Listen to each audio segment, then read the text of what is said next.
है और इस दिन वोटिंग है, मैं पोलिंग बूथ पे जाके बटन दबाऊंगा और ऐसी प्रभात फेरियां निकलेंगी, तो आप बताइए सर, क्या सूर्य प्रकाश शुक्ला जी को अपना प्रचार करने की जरूरत है क्या?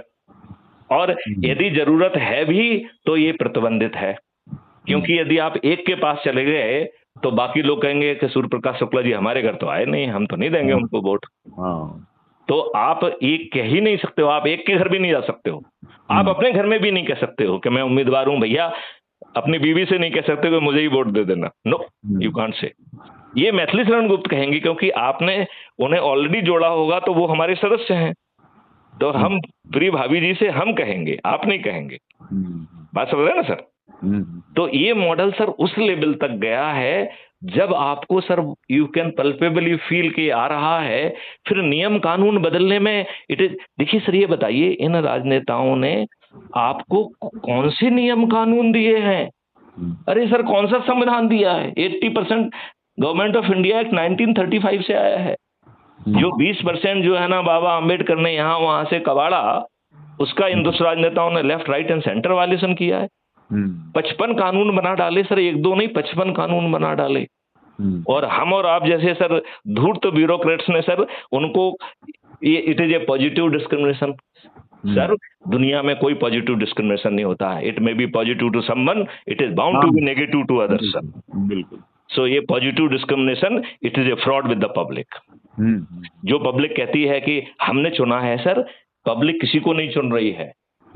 ये राजनीतिक पार्टियां जाति के आधार पर, धर्म के आधार पर, संप्रदाय के आधार पर, संकीर्ण राजनीति के आधार पर अपने उम्मीदवारों को सर शॉर्ट लिस्ट करती हैं। टिकट नहीं देती हैं, पहले शॉर्ट लिस्ट करती हैं, फिर इनको नापती हैं कि भैया इनमें जीतेगा कौन। तो इन दुष्ट राजनेताओं को कौन जीतने वाला दिखता है? जो दुष्ट होता है वो इन्हें जीतने वाला दिखता है, जो बाहुबली होता है वो इन्हें जीतने वाला दिखता है, जो धनबली होता है वो इनको जीतने वाला दिखता है सर। अब सर आप ये बताइए सर, यही दिखता है कि नहीं दिखता है सर? बिल्कुल सही बात। और सर उसके आधार पर सर ये टिकट देते हैं। हाँ। अब सर आप मुझे ये बताइए, मैं आपसे हाथ जोड़कर प्रार्थना करता हूं कि क्या सभी राजनीतिक पार्टियां जीतने के लिए एक जैसे ही हथकंडे नहीं अपना रही हैं? फ्री भी बांटना, दारू बांटना, साड़ी बांटना, पैसे बांटना, गरीबों के वोट खरीदना, गरीबों को मुर्गा बांटना, सब जुबाग दिखाना, मूर्ख बनाना, सब बांट रहे हैं। बांट रहे कि नहीं बांट रहे हैं? बिल्कुल।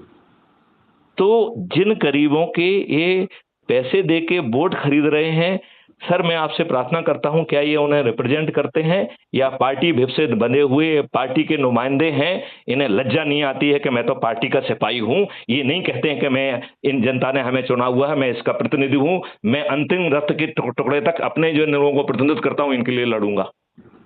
वो एक बार भी नहीं कहता है। वो इस बात में उसे ज्यादा गर्व महसूस होता है कि मैं तो अपने पार्टी का सिपाही हूं। क्योंकि उन्हीं की कृपा पर उसको टिकट मिला है, उसी की कृपा पर वो मंत्री बनते हैं, उसी की कृपा से। तो सर मैं यही तो कह रहा हूं कि यहाँ कृपा तो खत्म हो रही है ना सर। जो नंबर 1 पर प्रधानमंत्री बनेगा उसमें किसी की कृपा नहीं है। असल में जिस दिन वो पार्टी सिस्टम अडॉप्ट कर लिया गया चुनाव आयोग के द्वारा, नहीं सर, कोई अडॉप्ट नहीं करना है तो हम तो इन्हीं के सिस्टम में कूदेंगे ना सर। हम जो है ना इलेक्शन कमीशन से कुछ नहीं कह रहे हैं सर। अभी आज ही सर, कल पब्लिश होगा सर, हमने ऐप के बेसिस पे कैसे इलेक्शन होगा सर, मैं कल भेजूंगा सर, कल वो रिले हो जाएगा सर, आप उसको सर सुन के अपनी प्रतिक्रिया दीजिएगा। ये पूरा मॉडल है सर, चुनाव पे एक पैसा खर्च नहीं होगा। और आज की तुलना, और भारत के जो है ना जितने भी 144 करोड़ लेगा, जितने भी ये वोटर्स हैं, वो सब वोटर वोट देंगे, ये उनकी औकात नहीं है कि वो वोट ना दें। इतना पावरफुल है सर वो।